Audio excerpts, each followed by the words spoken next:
நீட்டை பற்றி கொடுத்த வாக்குறுதிகளை திமுக காத்தாடி போல பறக்க விட்டுருச்சு. பல வாக்குறுதிகள் நிறைவேற்றாதது போல நீட் மாணவருக்கான கல்வி கடன்லாம் தொடர்ந்து கொண்டே இருக்கிறது. தமிழகத்தில் இன்றைக்கு சட்டம் ஒழுங்கு தலைவிரித்து ஆடிக்கொண்டிருக்கிறது.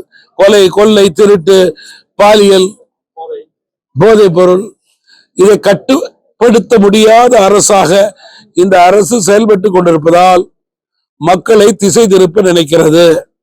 தேர்தல் வரும் காலங்களிலே முக்கிய பிரச்சனைகளை தீர்க்க முடியாத அரசு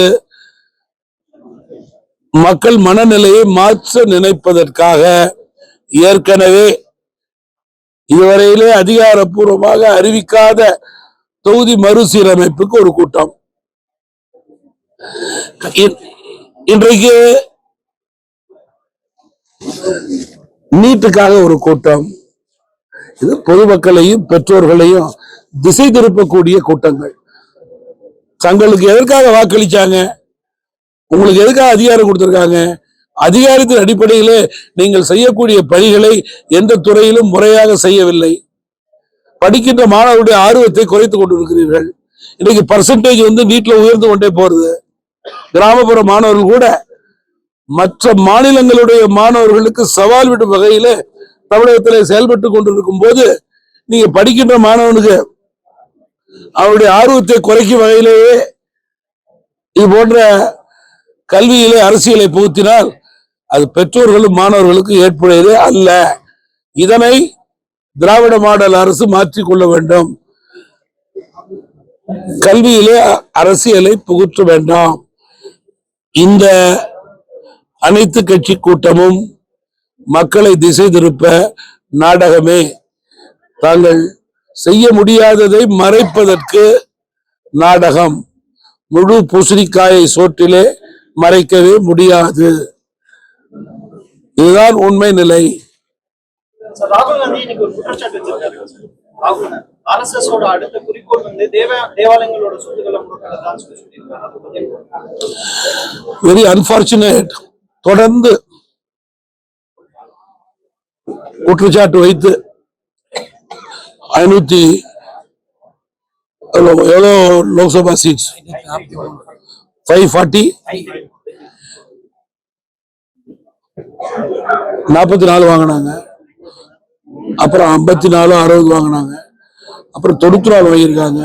100 கூட காங்கிரஸ் கட்சியால தொட முடியல. நான் ஒன்னும் கேலியா சொல்லல. காங்கிரஸ் கட்சியினுடைய தலைவர்களுடைய கருத்துக்களுக்கு இந்திய மக்களிடையே நம்பகத்தன்மை குறைந்து விட்டது என்பதற்கு இவைகளெல்லாம் எடுத்துக்காட்டு.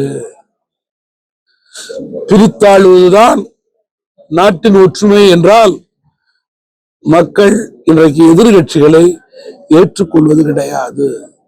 ஆளுங்கட்சியின் மூலம் 140 கோடி மக்களுக்கும் அனைத்து துறைகளிலும் வேறுபாடின்றி பாகுபாடின்றி திட்டங்கள் போய் சேருகிறது. இன்றைக்கு நாடு அமைதியாக இருக்கிறது, ஒற்றுமையாக இருக்கிறது. இதுதான் முக்கியம். இதனை ஜீரணிக்க முடியாத தலைவர்கள் தேசிய அளவிலே குழப்பம் செய்ய நினைத்தால் அது எடுபடுவது கிடையாது.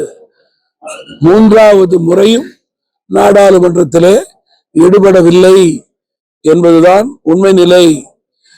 அவர்கள் இன்னும் ஜனநாயக முறைப்படி 4 ஆண்டுகள் பொறுத்துத்தான் ஆக வேண்டும். பாதகம் செய்பவரை கண்டால் நாம் பயம் கொள்ளலாகாது பாப்பா.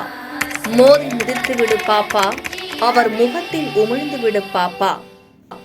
அண்மை செய்திகளை உடனுக்குடன் தெரிந்து கொள்ள இணைந்திருங்கள் எம் நாடு தொலைக்காட்சியுடன்.